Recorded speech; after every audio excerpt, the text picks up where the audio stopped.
الحمد لله وكفى والصلاة والسلام على من لا نبي بعده وعلى آله وأصحابه ومن والاه أما بعد.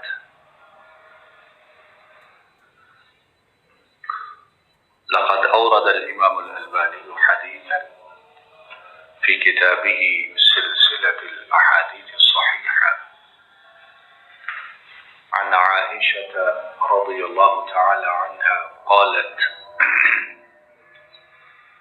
لما رأيت من النبي صلى الله عليه وسلم طيب النفس قلت: يا رسول الله صلى الله عليه وسلم ادع الله لي. قال صلى الله عليه وسلم: اللهم اغفر لعائشة ما تقدم من ذنبها وما تأخر. اللهم اغفر لعائشة ما تقدم من ذنبها وما تأخر وما أسرت وما أعلنت. فضحكت عائشة رضي الله تعالى عنها حتى سقط رأسها في حجر رسول الله صلى الله عليه وسلم من الضحك. فقال صلى الله عليه وسلم: أيسرك دعائي؟ فقالت: وما لي لا يسرني دعاؤك. فقال صلى الله عليه وسلم: والله إنها لدعوتي لكل أمتي أو لأمتي في كل صلاة. والله إنها لدعوتي لأمتي في كل صلاة، أو كما قال صلى الله عليه وسلم.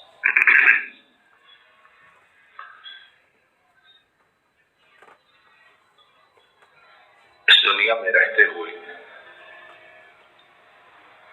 ہم لوگ تعلقات کا بڑا خیال رکھتے ہیں، اور زندگی اس کا ایک بڑا حصہ وہ تعلقات پر مشتمل ہے۔ انسان جب دنیا میں آتا ہے تو ایک تعلق کے ناطے سے آتا ہے، اور پیدا ہوتے ہی تعلقات اس کو سمجھ بھی نہیں، ہوش بھی نہیں، بوجھ بھی نہیں، تعلقات شروع ہو جاتے ہیں۔ ماں کا تعلق ہے، باپ کا تعلق ہے، بہن بھائیوں کا تعلق ہے، ننیال سے تعلق ہے، ددیال سے تعلق ہے، اور پھر انسان جیسے بڑا ہوتا ہے تعلقات بڑھتے بھی ہیں، شعور آتا ہے اور وہ خیال رکھتا ہے۔ مسلمان جو ہے، مومن جو ہے، اس کا سب سے زیادہ، سب سے گہرا اور سب سے مضبوط تعلق کس کے ساتھ ہوتا ہے؟ والذین آمنوا اشد حبا للہ، جو ایمان والے ہیں ان کی محبت اپنے رب کے ساتھ سب سے زیادہ ہوتی ہے، سب سے زیادہ۔ اور اسی طرح ایمان والے کی محبت اللہ رب العالمین کے بعد سب سے زیادہ کس کے ساتھ ہے؟ نبی کریم صلی اللہ علیہ وسلم کے ساتھ ہے۔ اور یہ اپنے ایمان کو، اپنے اسلام کو، اپنے عقیدہ کو سمجھنے کا ایک بڑا سادہ ستھرا معیار ہے کہ ہمیں ان کے ساتھ جو محبت ہے وہ سب سے زیادہ ہے اور حقیقی ہے، یا صرف ایک روایتی دکھاوا اور بناوٹ ہے۔ نبی کریم صلی اللہ علیہ وسلم انہیں اپنے صحابہ سے نہیں، ساری امت سے جو محبت ہے، ساری امت سے جو تعلق ہے، ساری امت کے لیے جو ان کی کامیابی، رہنمائی اور فلاح کا جذبہ ہے، ہم لوگ اس کا تصور نہیں کر سکتے، اور پھر اس کے بعد اپنے آپ کو دیکھیں کہ ہم نبی کریم صلی اللہ علیہ وسلم سے متعلق محبت کے کس مقام پر کھڑے ہیں۔ ان کی باتوں پر عمل کرنا، قربانیاں دینا تو بڑی دور کی بات ہے، ان کی باتوں پر عمل کرنا وہ ہمارے لیے کتنا مشکل ہے۔ آئیے اس حدیث مبارک کو سنیں، شاید کہ اللہ رب العالمین ہمیں اصلاح کی، اپنی صفائی کی اور اپنی تطہیر کی، اندر سے تزکیہ کی توفیق عطا فرما دے۔ حضرت عائشہ رضی اللہ تعالی عنہا وہ فرماتی ہیں کہ ایک دن میں نے دیکھا نبی کریم صلی اللہ علیہ وسلم، آپ کی طبیعت بڑی خوشگوار ہے، آپ کا موڈ بہت اچھا ہے، تو کہتی ہیں کہ جب میں نے دیکھا کہ نبی کریم صلی اللہ علیہ وسلم بڑے خوش، بڑے اچھے موڈ میں اور طبیعت بڑی خوشگوار ہے، تو میں نے عرض کیا کہ اللہ کے رسول صلی اللہ علیہ وسلم میرے لیے اللہ سے دعا کیجیے، میرے لیے اللہ سے فریاد کی۔ نبی کریم صلی اللہ علیہ وسلم نے جب حضرت عائشہ ان کی طلب کو، ان کے سوال کو سنا تو کہا، اے اللہ، عائشہ کے اگلے اور پچھلے سارے گناہوں کو معاف کر دی۔ کیسی بہترین دعا مانگی، اگلے اور پچھلے عائشہ کے سارے گناہ ہی معاف کر دی، اور عائشہ کے ظاہری گناہ، باطنی گناہ، سامنے کے چھپے ہوئے تمام کو اپنی رحمت سے مٹا دیجیے، ختم کر دیجیے۔ حضرت عائشہ وہ کہتی ہیں کہ میں نے ہنسنا شروع کیا، یہاں تک کہ ہنستے ہنستے میرا سر آپ کی گود میں گر گیا، یعنی میں نے ہنستے ہنستے اپنا سر آپ صلی اللہ علیہ وسلم کی گود میں رکھ دیا۔ تو نبی کریم صلی اللہ علیہ وسلم نے پوچھا، ایسرو کی دعائی، عائشہ معلوم ہوتا ہے میری دعا نے تمہیں بڑا خوش کیا ہے، میری دعا تمہارے دل کو لگی ہے۔ تو حضرت عائشہ انہوں نے عرض کیا، اللہ کے رسول صلی اللہ علیہ وسلم، وما لی لا یسرنی دعاؤک، اللہ کے رسول صلی اللہ علیہ وسلم آپ کی دعا ہو اور میں خوش نہ ہوں، یہ کیسے ممکن ہے؟ ایک دعا بھی آپ کی، اور پھر آپ نے دعا بھی اتنی لاجواب کی ہے، اتنی بہترین کی ہے، میں خوش نہ ہوں، مسرور نہ ہوں تو اور کیا کروں؟ نبی کریم صلی اللہ علیہ وسلم نے اس کے بعد ایک جملہ ارشاد فرمایا، اس جملہ کو اب ساری زندگی ہم لوگ سنبھال کے رکھیں اور آگے پہنچائیں۔ فرمایا، عائشہ اللہ کی قسم، میری یہ دعا، کیا دعا؟ کہ اللہ اگلے پچھلے گناہ معاف فرما، ظاہر باطن گناہ معاف فرما۔ فرمایا میری یہ دعا میرے ہر امتی کے لیے ہر نماز میں ہے، میری یہ دعا میرے ہر امتی کے لیے ہر نماز میں ہے، قیامت تک آنے والے۔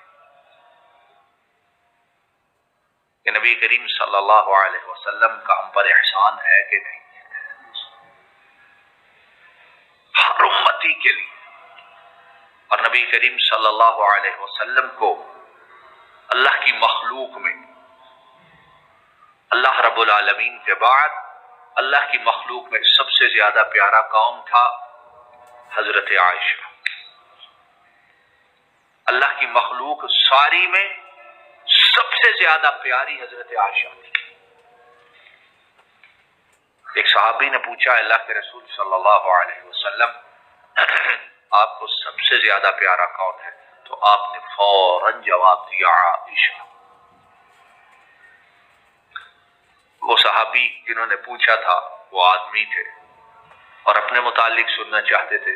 عرض کیا من الرجال، اللہ کے رسول صلی اللہ علیہ وسلم مردوں میں؟ فرمایا عائشہ کا باپ ابو بکر۔ تو عائشہ رضی اللہ تعالی عنہا سب سے زیادہ پیاری جو دعا ان کے لیے ہے وہی دعا ہر امتی کے لیے ہے۔ آپ کو اپنے ہر امتی سے کتنا تعلق ہے؟ تو اب بات یہ ہے جب پیغمبر کو ہمارے ساتھ اتنا تعلق، اتنی فکر ہے، تو ان کی اتباع، اطاعت، پیروی کے متعلق جو اللہ کے ہاں سوال ہوگا وہ بھی معمولی ہوگا یا بڑا سخت ہوگا، اور جانچ پڑتال، حساب شدید ہوگا یا نرم ہوگا۔ نبی کی ساری نمازوں میں ہر امتی کے لیے یہ دعا ہے، ہر نماز۔ تو ہماری کوتاہیاں، پھر ان کا جو حساب ہے بڑا کڑا ہوگا۔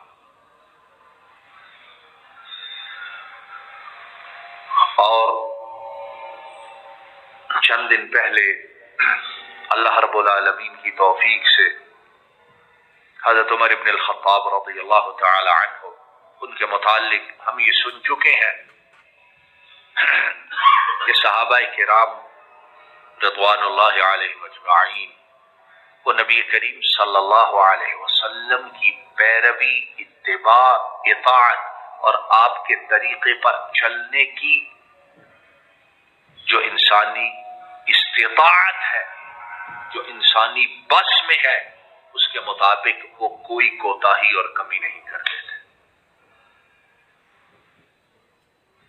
کہ جب نبی کریم صلی اللہ علیہ وسلم اور حضرت ابو بکر وہ دونوں رو رہے تھے، آسمان سے آیات اتری تھیں تو حضرت ابو بکر نبی کریم صلی اللہ علیہ وسلم کے ساتھ رو رہے تھے، تو حضرت عمر تشریف لائے، حاضر ہوئے، روتے ہوئے دیکھا تو کتنی عجیب بات کہی۔ اللہ کے رسول صلی اللہ علیہ وسلم آپ اور ابو بکر رو رہے ہیں، مجھے سبب بتلائیے تاکہ میں بھی آپ کے ساتھ رونا شروع کر دوں،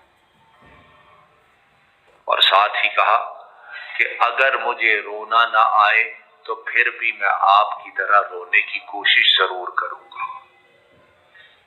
میں آپ کی طرح رونے والا چہرہ ضرور بنا لوں گا۔ یہاں تک اتباع، محبت اور تعلق ہے۔ تو اللہ رب العالمین ہمیں محبت کے ساتھ، اس محبت کا جو نتیجہ ہے اتباع، اطاعت اور فرما برداری، اس کی توفیق عطا فرما دے، اور مولا کریم جو کوتاہیاں، غلطیاں کر چکے ہیں اپنی رحمت سے انہیں معاف فرما کے ان کی تلافی فرما دے۔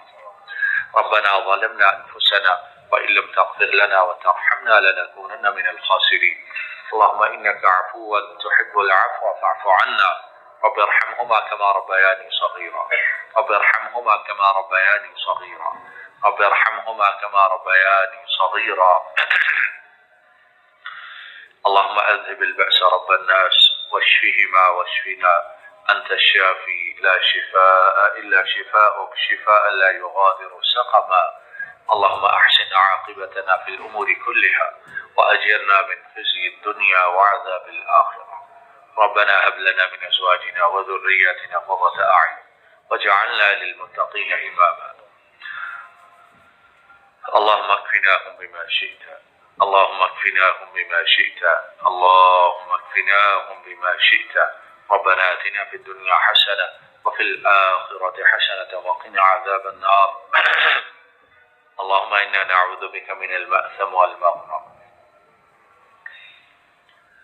اللهم إنا نعوذ بك من المأثم والمغرم اللهم إنا نعوذ بك من المأثم والمغرم يا ذا الجلال والإكرام اپنے گناہوں کی وجہ سے، اپنی سیاہیوں کی وجہ سے، اپنی کوتاہیوں کی وجہ سے ہم جن پریشانیوں میں، جن بیماریوں میں اور اجتماعی قومی طور پر جن